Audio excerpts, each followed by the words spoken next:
I spend quite a bit of my time reading online about Classic WoW, often to the detriment of my real-life sanity meter, be it on the forums, subreddits or fan sites. And I've had more than just one good video idea after having read an online discussion. After all, Classic isn't exactly developed in the same way that most games are.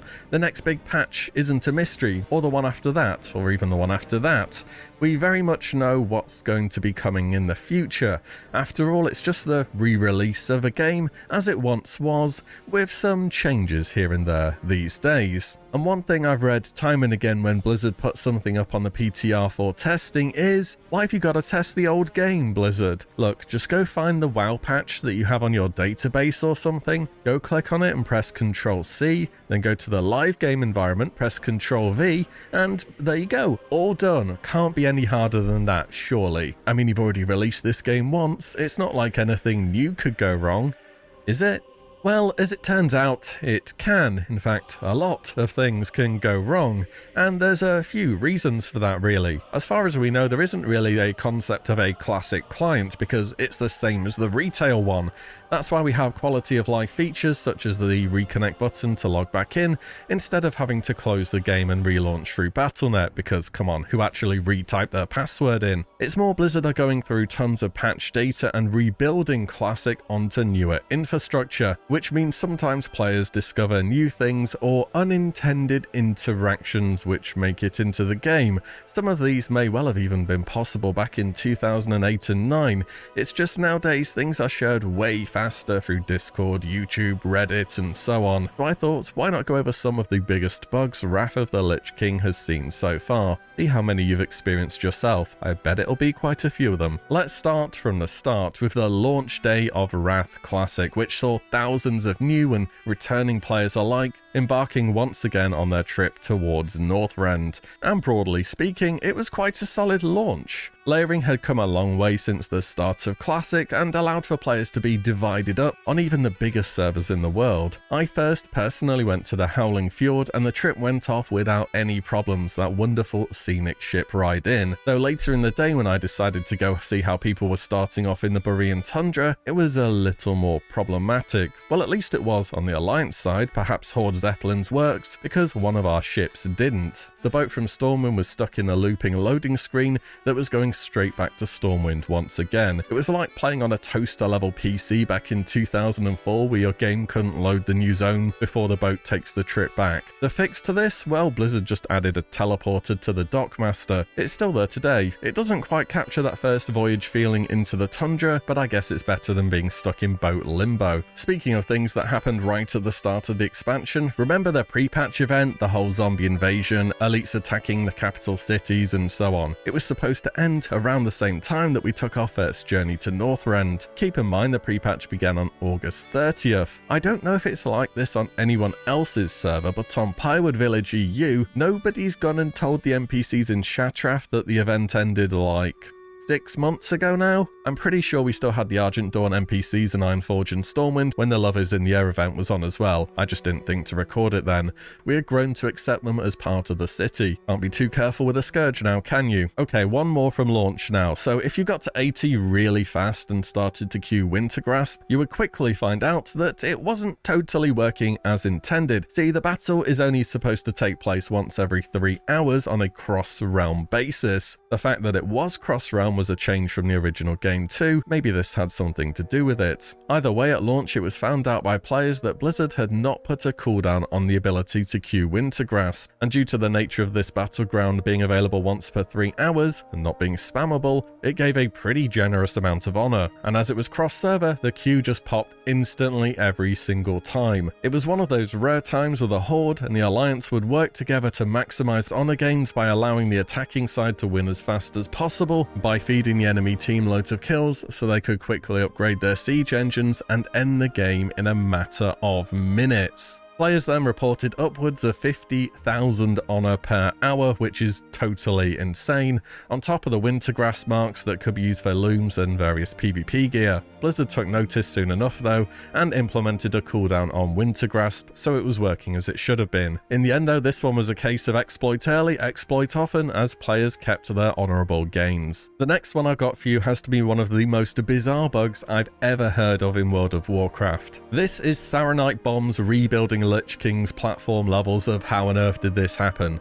Imagine if we saw that again in Classic, by the way. Anyways, over in Icecrown there's a daily quest called Slaves to the Saronite. It has you run around a cave and interact with some NPCs to free them. Pretty simple stuff. But players started to report that whilst doing this quest, gold was mysteriously disappearing from their bags. Each time they would try and talk to one of the NPCs, 500 gold just got straight up deleted from existence. A forum thread and several Reddit posts cropped up about players claiming to have lost thousands upon thousands of gold.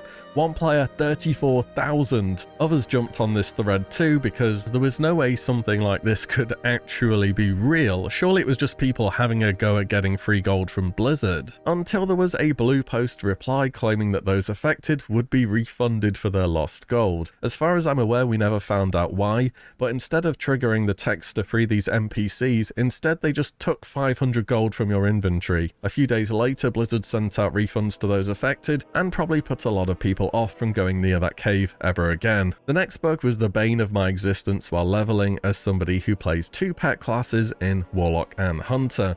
And if you've leveled with a pet, you'll remember this one for sure. Every single time you would dismount from flying and your pet automatically was summoned, it would be at 50% health. Now supposedly, back in the day in TBC, pets healed back up to 100% every time you took off on a flying mount, so it was a faster way to get them back up to full health than any intended way through regular gameplay. For some reason, this was a big enough issue to deploy a quote-unquote fix where the pet's health is modified upon landing. It still doesn't make a terribly lot of sense to me. If I take off and my pet is 85% health, isn't it possible for it to, at least be at 85% health when I land again? Either way, I went and retested on RAF servers more recently, and pets still seem to lose about 10% of their health after landing. Or, I don't know, reasons. At least it's not 50% anymore though. Speaking of annoying while leveling, anyone remember these mobs in Icecrown? I was in the area and I thought, why not give it a check? Surely this has been fixed by now, and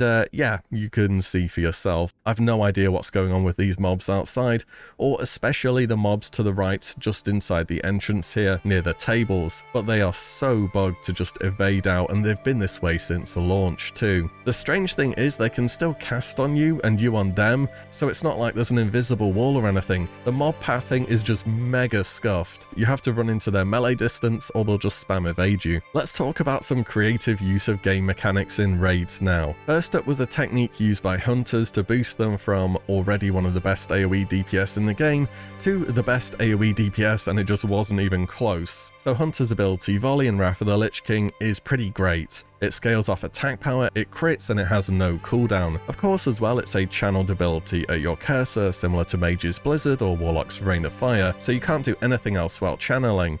Or can you?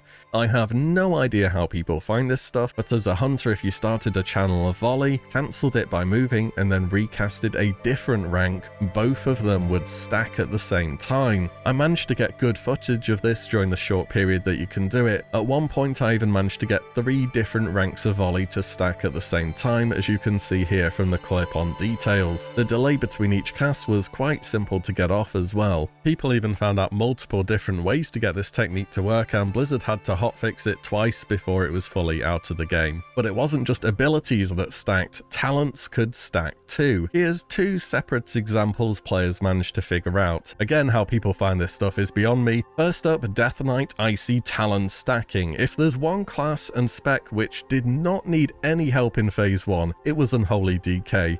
They were already the top DPS by an enormous margin, and this bug would make them well, the best, but better at being the best. So one of their talents, Icy Talons, would give them a melee haste buff after casting Icy Touch, and it has 5 talent points total, when maxed out giving 20% bonus melee haste, which is a pretty huge buff considering Unholy cares the most about this stat to enable them to snapshot a huge summon gargoyle with the most buffs possible running at the same time. However, DK Big Brains figured out that if you cast Icy Touch with only 1 talent point spent on Icy Talons, it will give you a 4% haste buff, which is working as expected. But then if you put another talent point into it and recast Icy Touch, it will give you a separate, different Icy Talons buff, which now provided a further 8% haste on top of the 4 that you already had. For each point spent on the talent, it was stacking a new buff instead of replacing the old one. On top of that, haste stacks multiplicatively, so instead of it just being 60% bonus haste with 5 talent points invested,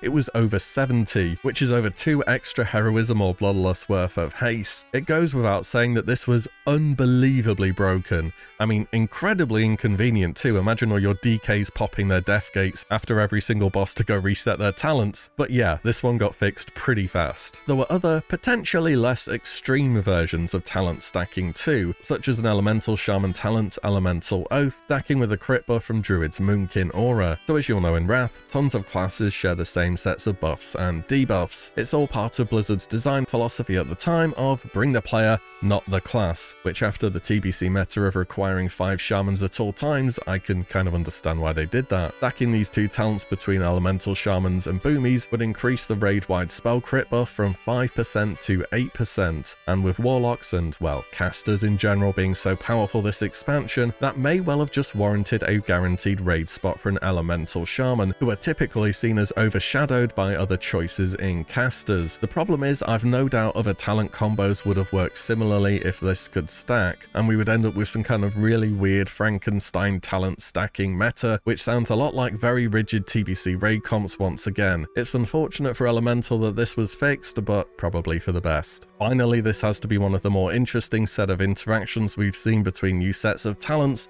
meeting old tier bonuses. Over in the Resto tree for Druids is a talent called Improved Tranquility. In Classic and TBC, once you maxed it out, it would simply reduce the threat generated by this ability by 100%. In Wrath, however, a new part was added onto this talent, reducing Tranquility's cooldown by a total of 60%. And if you are a bit of a collector, you may still be holding onto your Cenarian tier set sitting in the bank. That was Druid's tier 1 all the way back from Molten Core in Classic, and you might have also noticed as part of the 8 set, it reduces the cooldown on Tranquility by a further 50%. So by using the Wrath talents in the Druid tier 1 8 set, the cooldown on Tranquility would be entirely removed, making what Resto Druids usually consider a big cooldown into something spammable. This could be used to really good effect on any fight that had a lot of raid damage and not much movement needed, such as General Vezax or XT hard mode. Tranquility, however, is only a group-wide heal in Classic, doesn't smart heal yet, so you do have to manually move yourself to be in the relevant group you want to heal, which is clunky, but the heals it can pump out is definitely worth it. And in case you're thinking of mana problems, well, there weren't any. So many people were being healed at once that you had a really good chance to proc a clear cast, so you were essentially permanently casting a really powerful group-wide heal for the entire fight. And even though you had to wear 8 pieces of tier 1 gear, this was getting rank 1 healing passes and allowing groups to drop healers to favor more DPS. Blizzard though in the end decided this interaction wasn't something that they were a fan of, and nerfed the tier 1 set bonus down from 50% cooldown reduction on Tranquility to 15%.